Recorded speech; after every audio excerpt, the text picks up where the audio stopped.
আজকে মহাপ্রভু বলছে, ওগো নদিয়ার ভক্তগণ, তুমি কিনা আজকে সংসার সংসার করে মাতামাতি করছো। সংসারে কেউ তোমার আপন নয়। আমরা কি ভাবি সংসারে সবাই আমাদেরকে কত ভালোবাসে।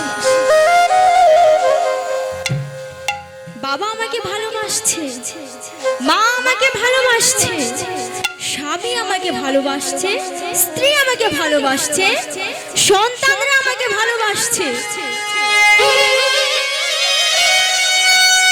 মহাপ্রভু আজকে বলছে, ওগো নদিয়ার নাগরিকগণ, সংসারে কেউ যে আমাদের আপন নয়। যতদিন তোমার দেহে কর্মক্ষমতা আছে, যতদিন তোমার শরীরে কর্মক্ষমতা থাকবে, জগৎ সংসারে সবাই তোমাকে ভালোবাসবে। কিন্তু যেদিন তোমার দেহ থেকে কর্মক্ষমতা উঠে যাবে, সেদিন ওই স্বামী আমার, ওই স্ত্রী আমার, ওই সন্তান আমার, কেউ তোমাকে এক পয়সা মূল্য দেবে না। জেনে রাখো মায়েরা, যেদিন তোমার দেহ থেকে কর্মক্ষমতা উঠে যাবে, সেদিন তোমাকে সবাই ওই ডাস্টবিনে ফেলে দেবে। আমার কথা মিলিয়ে নিও। তাই তো আজকে মহাপ্রভু বলছেন, ওগো নদিয়ার নাগরিকগণ, তুলবে যদি ছোলা মাখন সকাল সকাল তোলো, কচি বয়সে ভজন সাধন, আর বৃদ্ধা হলে ভজনে বাধাই গণ্ডগোল। তাই তো আমার মাঝে মধ্যে চিন্তা হয়, আমি ভগবানকে বলি, হে ঠাকুর, কবে এই সংসারের মায়া ত্যাগ করে, কবে এই সংসারের কামনা বাসনা পরিত্যাগ করে, কবে আমি তোমার চরণে যেতে পারবো। সেই জন্য রামকৃষ্ণ দেব একবার স্বামী বিবেকানন্দকে বলেছিল, বিলে বিলে তুই তো চলে যাবি, তুই তো সন্ন্যাস ধর্ম গ্রহণ করে চলে যাবি। স্বামী বিবেকানন্দ ওই জন্য সংসারের মধ্যে ছিল না। স্বামী বিবেকানন্দ যেদিন থেকে বুঝতে পেরেছে এই সংসারে কেউ কারো নয়, সেদিন স্বামী বিবেকানন্দ মনে মনে চিন্তা করেছিল যে আমি এই সংসার থেকে চিরতরের জন্য দূরে চলে যাব। তা স্বামী বিবেকানন্দ সন্ন্যাস ধর্ম গ্রহণ করে যখন আমেরিকায় চিকাগো শহরে চলে যাবে, রামকৃষ্ণ ঠাকুরের কাছে আসলো, হে ঠাকুর, তুমি আমাকে আজ্ঞা দাও। তখন রামকৃষ্ণ ঠাকুর কি বলেছিল, বিলে তুই তো চলে যাবি, তা যাওয়ার আগে মায়ের চরণে একটু প্রণাম করে আয়, আর মায়ের কাছ থেকে কিছু চেয়ে আয়। স্বামী বিবেকানন্দ তখন কি করেছিল, মায়ের কাছে গিয়ে কি চেয়েছিল, যে মা, তুমি আমাকে দুটো গাড়ি দাও, 10 বিঘা জমি দাও, আমার বাড়িটা দোতলা আছে, ও মা তুমি আমাকে 5 তলা করে দাও না মা। স্বামী বিবেকানন্দ কি এইসব কিছু চেয়েছিল? এটা হচ্ছে আমাদের চাওয়া পাওয়া, এই জাগতিক জগতের চাওয়া পাওয়া। মাঝে মধ্যে ধিক্কার জানাই নিজেকে।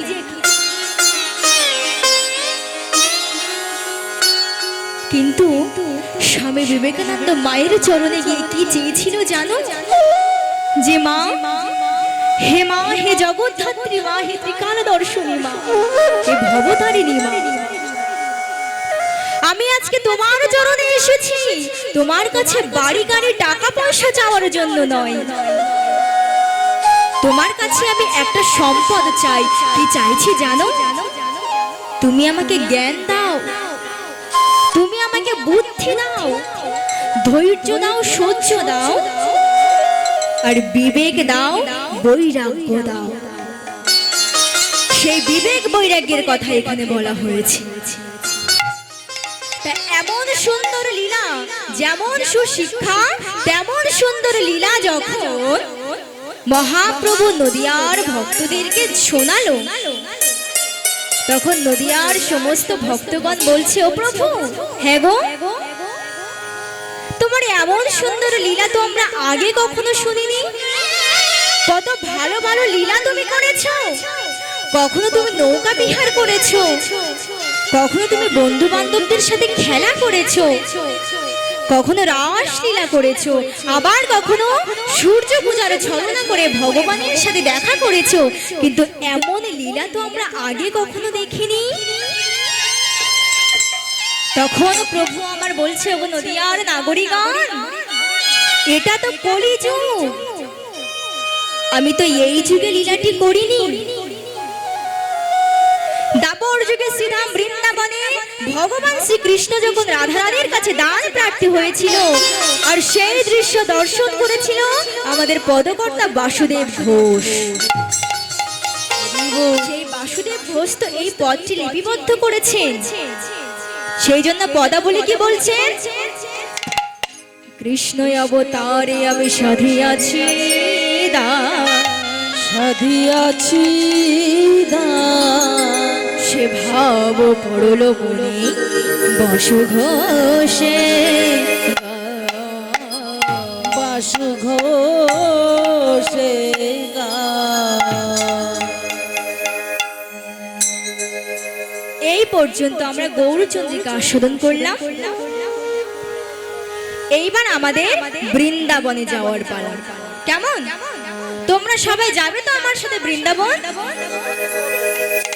ওই দেখি কারা কারা আমার সাথে বৃন্দাবন যাবে, একটু হাত তোলো।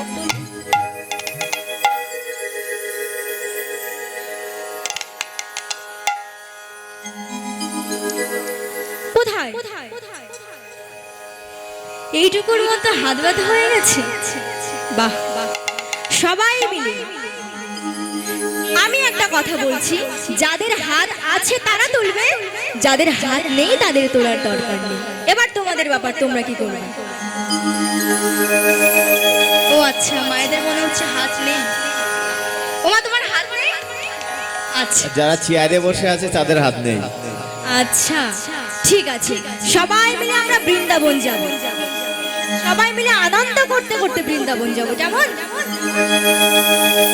রাধা রাধা রাধা বলো রে মন, যদি যাবে মধুর বৃন্দাবন।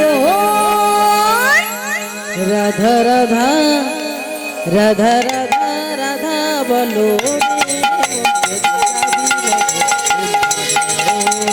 রাধা রাধা বলো রে মন, যদি যাবে মধুর বৃন্দাবন। রাধা রাধা বলো রে মন, যদি যাবে মধুর বৃন্দাবন। রাধা রাধা রাধা বলো রে মন, যদি যাবি মধুর বৃন্দাবন।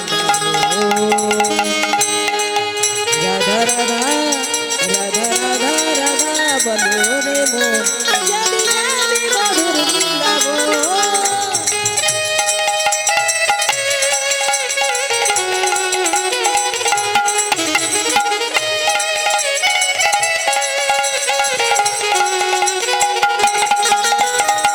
রাধা নামে দুই অক্ষরে না জানি কত শোভা ঝরে। আর রাধা নামে দুই অক্ষরে না জানি কত সুধারে। রাধা নামে দুই অক্ষরে না জানি কত শোভা ঝরে। আর রাধা নামে দুই অক্ষরে না জানি কত শোধা ধরে। রাধা রাধা রাধা রাধা রাধা রাধা বলো রে, যদি যাবে মধুর বৃন্দাবন। রাধা রাধা রাধা বলো রে মন, যদি যাবে মধুর বৃন্দাবন। রাধা রাধা রাধা বলো রে মন, যদি যাবে মধুর বৃন্দাবন। রাধা নামের তরুণতা সবাই বলে রাধা রাধা। আর রাধা নামে তো দুলাতা জানি। রাধা নামে তরুণতা সবাই বলে রাধা রাধা। রাধা নামে তো দুলাতা সবাই বলে রাধা রাধা। রাধা রাধা রাধা রাধা রাধা রাধা বলো রে, যদি যাবে মধুর বৃন্দাবন। রাধা রাধা রাধা বলো রে মন, যদি যাবি মধুর মন